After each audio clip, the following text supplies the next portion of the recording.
واسألهم عن القرية التي كانت حاضرة البحر إذ يعدون في السبت إذ تأتيهم حيتانهم يوم سبتهم شرعا ويوم لا يسبتون لا تأتيهم كذلك نبلوهم بما كانوا يفسقون وإذ قالت أمة منهم لم تعظون قوما الله مهلكهم أو معذبهم عذابا شديدا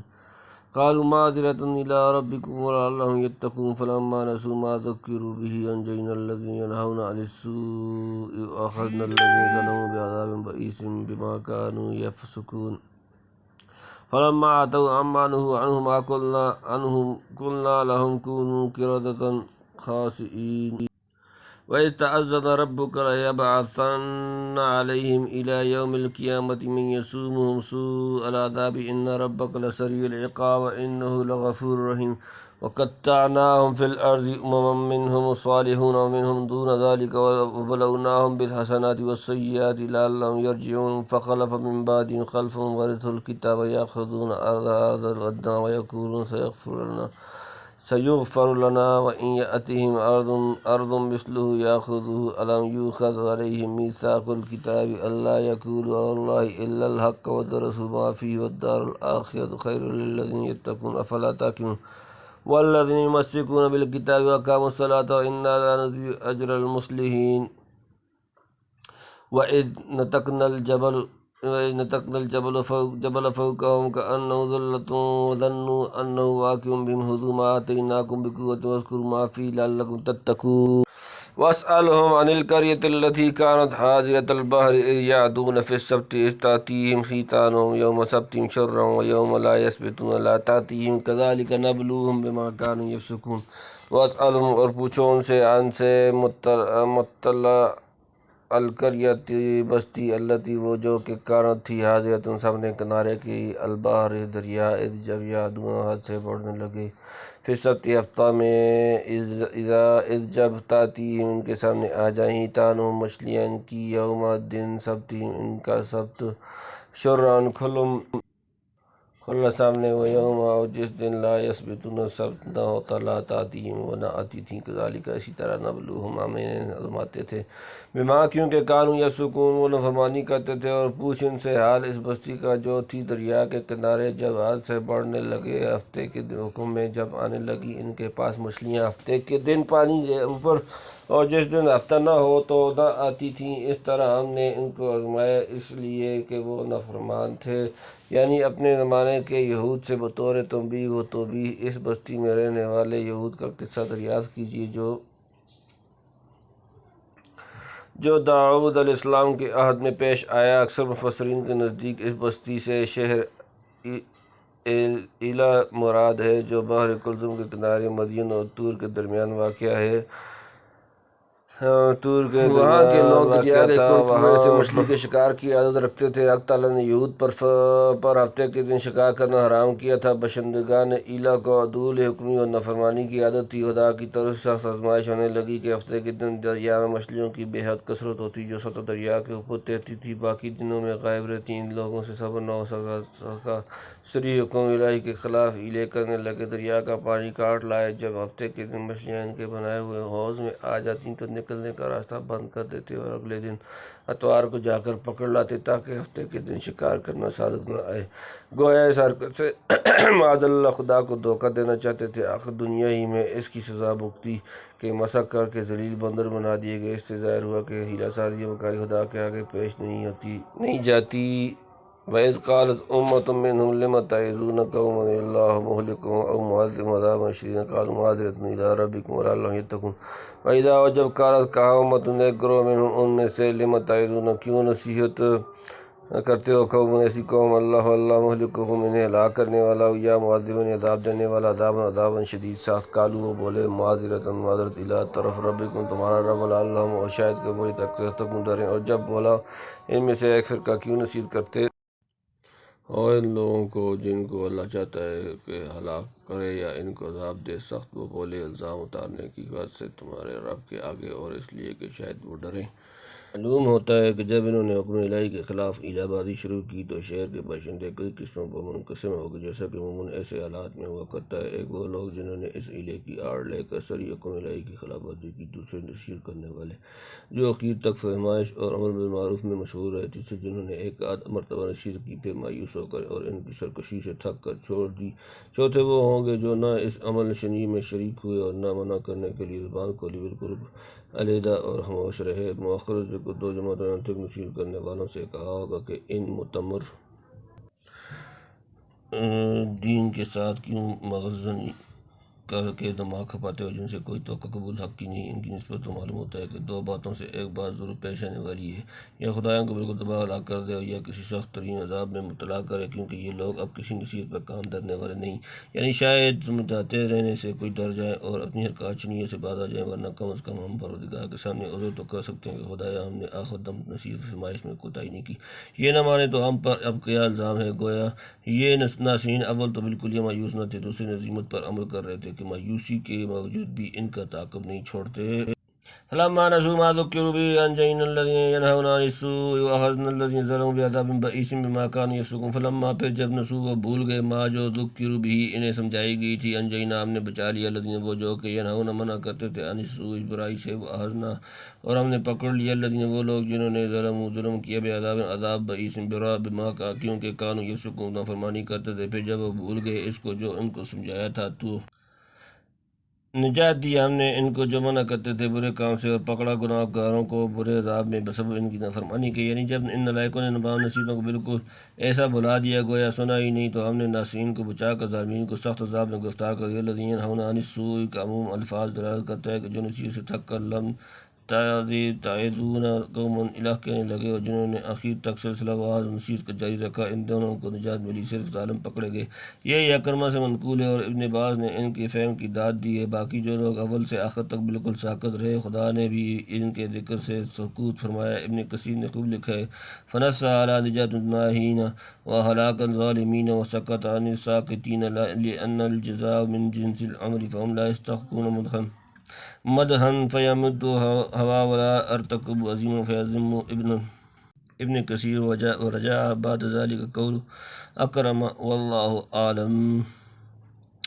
فلما اتوا عن ما نهوا عنه قلنا لهم كونوا قردة خاسئین۔ فلما پھر جب آتوا سرکشی کرنے لگے عن سے ما نهوا جس سے منع کیے گئے تھے عنہ اس سے، قلنا ہم نے حکم دیا لهم ان کو کونوا ہو جاؤ قردة بندر خاسئین ذلیل و خوار۔ پھر جب بڑھنے لگے اس کام میں جس سے وہ روکے گئے تھے تو ہم نے حکم کیا کہ ہو جاؤ بندر ذلیل، شاید پہلے اور عذاب آیا ہوگا جب بالکل حد سے گزر گئے تب ذلیل بندر بنائے گئے، یا فلما اتوا الہ کو گزشتہ آیت فلما نسوا ما ذکروا به کی تفسیر قرار دیا جائے،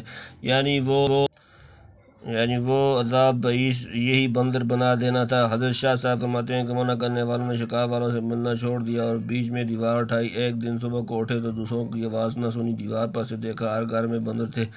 وہ آدمیوں کو پہچان کر اپنی قرابت والوں کے پاؤں پر سر رکھنے لگے اور رونے لگے، آخر برے حال سے 3 دن میں مر گئے۔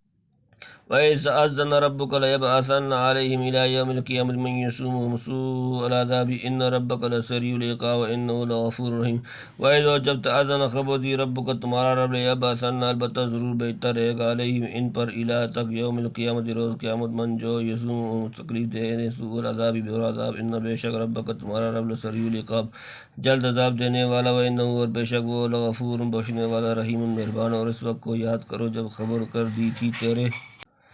رب نے کہ ضرور بھیجتا رہے گا یہود پر قیامت کے دن تک ایسے شخص کو کہ دیا کرے ان کو برا عذاب، بے شک تیرا رب جلد عذاب کرنے والا ہے اور وہ بخشنے والا مہربان ہے۔ یعنی خدا کی طرف سے پختہ اعلان کر دیا گیا تھا کہ یہود اگر احکام تورات پر عمل کرنا چھوڑ دیں گے تو حق تعالیٰ قرب قیامت تک وقتاً فوقتاً ان پر ایسے لوگوں کو مسلط کرتا رہے گا جو ان کو برے عذاب میں مبتلا رکھیں گے۔ برا عذاب یہاں محکومانہ زندگی کو فرمایا، چنانچہ قوم یہود کبھی یونانی اور کلدانی بادشاہوں کے زیر حکومت رہی،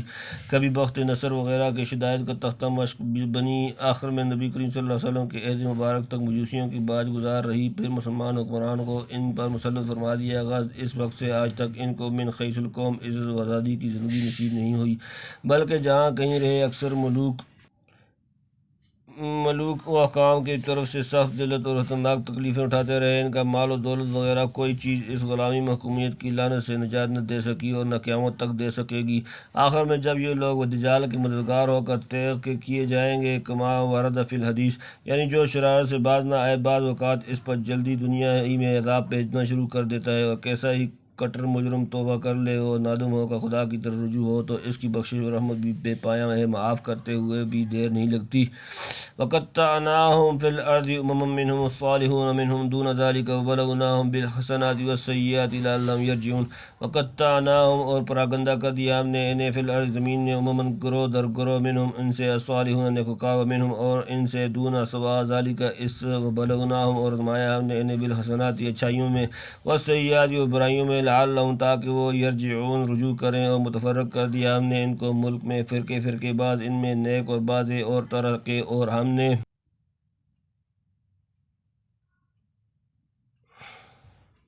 ان کی آزمائشوں کی خوبیوں اور برائیوں میں تاکہ پھر آئیں۔ یہود کی دولت برہم ہوئی تو آپس کی مخالفت سے ہر طرف نکل گئے، کوئی اجتماعی قوت شوکت نہ رہی، اور مذہب مختلف پیدا ہوئی۔ اقوال اس امت کو عبرت کے لیے سنائے جا رہے ہیں، یعنی کچھ افراد ان میں نیک بھی تھے، مگر اکثریت کافروں اور فاسقوں کی تھی۔ ان اکثروں کے لیے بھی ہم رجوع و انابت اللہ کے موافق بہم پہنچاتے رہے، کبھی ان کو عیش و تنعم میں رکھا، کبھی سختی اور تکلیف میں مبتلا کیا، کہ ممکن ہے احسان مان کر یا سختیوں سے ڈر کر توبہ کریں اور خدا کی طرف رجوع ہوں۔ فخلف من بعدهم خلف ورثوا الكتاب يأخذون عرض هذا الأدنى ويقولون سيغفر لنا وإن يأتهم عرض مثله يأخذوه ألم يؤخذ عليهم ميثاق الكتاب ألا يقولوا على الله إلا الحق ودرسوا ما فيه والدار الآخرة خير للذين يتقون أفلا تعقلون۔ فخلف پیچھے آئے، من بعدهم ان کے بعد، خلف خلف ورثوا الکتاب کتاب، یاخذون وہ لیتے ہیں، عرض متاع اسباب، هذا الأدنى ادنی زندگی، ويقولون اور کہتے ہیں، سيغفر لنا اب ہمیں بخش دیا جائے گا، وَإِنْ اور اگر یاتیم آئے ان کے پاس، عرض مال و اسباب، مثلو اس جیسا، یاخذو اس کو لے لیں، الم یؤخذ کیا نہیں لیا گیا، علیہم ان پر، ان سے، میثاق عہد، الکتاب کتاب، ان کے، لا یقول وہ نہ کہیں، ہرا پر بارے میں، اللہ اللہ الا مگر، الحق سچ، ودرسوا اور انہوں نے پڑھا، معافی جو اس میں، والدار اور گھر، الآخرۃ آخرت، خیر بہتر، للذین ان کے لیے جو، یتقون پرہیزگار، افلا تعقلون کیا تم سمجھتے نہیں۔ پھر ان کے پیچھے آئے نہ خلف جو وارث بنے کتاب کے لے لیتے ہیں اسباب اس ادنی زندگانی کا، اور کہتے ہیں کہ ہم کو معاف ہو جائے گا، اور اگر ایسا ہی اسباب ان کے سامنے پھر آئے تو اس کو لے لیں میں، کیا ان سے کتاب میں عہد نہیں لیا گیا کہ نہ بولیں اللہ پر سوا سچ کے، اور انہوں نے پڑھا ہے جو کچھ اس میں لکھا ہے، اور آخرت کا گھر بہتر ہے ڈرنے والوں کے لیے، کیا تم سمجھتے نہیں۔ یعنی اگلوں میں تو کچھ صالحین بھی تھے، پچھلے ایسے نہ خلف ہوئے کہ جس کتاب تورات شریف کے وارث و حامل بنے تھے، وہ دنیا کا تھوڑا سامان آیات میں تحریف و کتمان کرنے لگے، اور رشوتیں لے کر احکام تورات کے خلاف فیصلے دینے لگے۔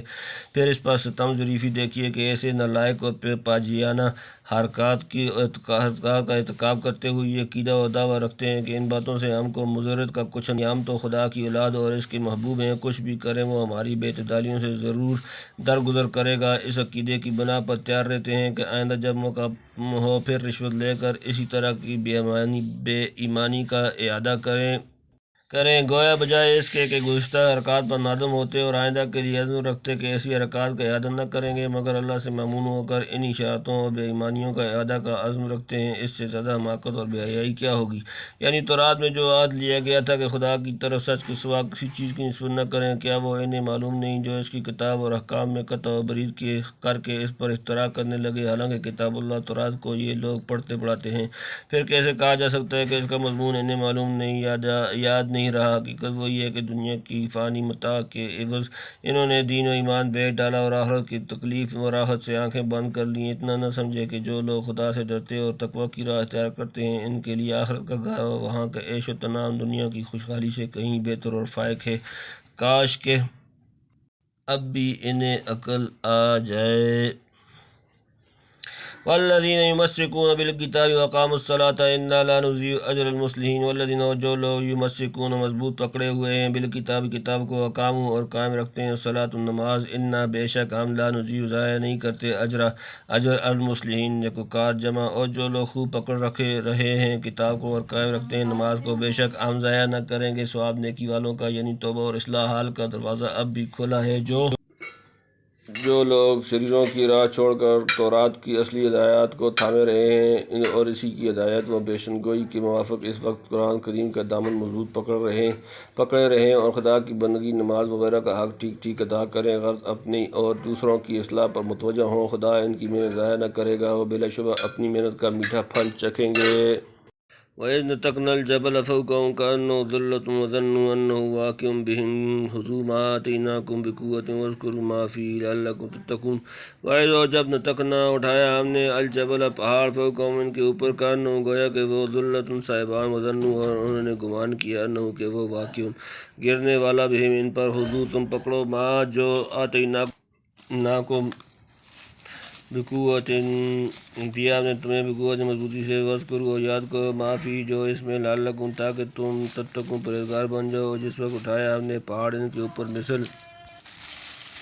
مثل صاحبان کے، اور ڈرے کہ وہ ان پر گرے گا، ہم نے کہا پکڑو جو ہم نے تم کو دیا ہے زور سے، اور یاد رکھو جو اس میں ہے تاکہ تم بچتے رہو، یعنی جو میثاق الکتاب، عہد و اقرار انہیں یاد دلایا جا رہا ہے، وہ ایسے اہتمام سے لے لیا گیا تھا کہ پہاڑ اٹھا کر ان کے سروں پر لٹکا دیا گیا، اور کہا گیا کہ جو کچھ تم کو دیا جا رہا ہے تورات وغیرہ، اسے پوری مضبوطی اور عزم سے تھامو، اور جو نصیحتیں کی گئی انہیں ہمیشہ یاد رکھو، ورنہ بصورت انکار سمجھ لو کہ خدا تم پر یہی پہاڑ گرا کر ہلاک کر سکتا ہے۔ اس قدر اہتمام و تخفیف و تاکید سے جو قول و قرار لیا گیا تھا، افسوس ہے وہ بالکل فراموش کر دیا گیا۔ یہ رفع جبل کا قصہ سورہ بقرہ میں ربع پارہ الف لام کے بعد گزر چکا ہے، ملاحظہ فرما لیا جائے۔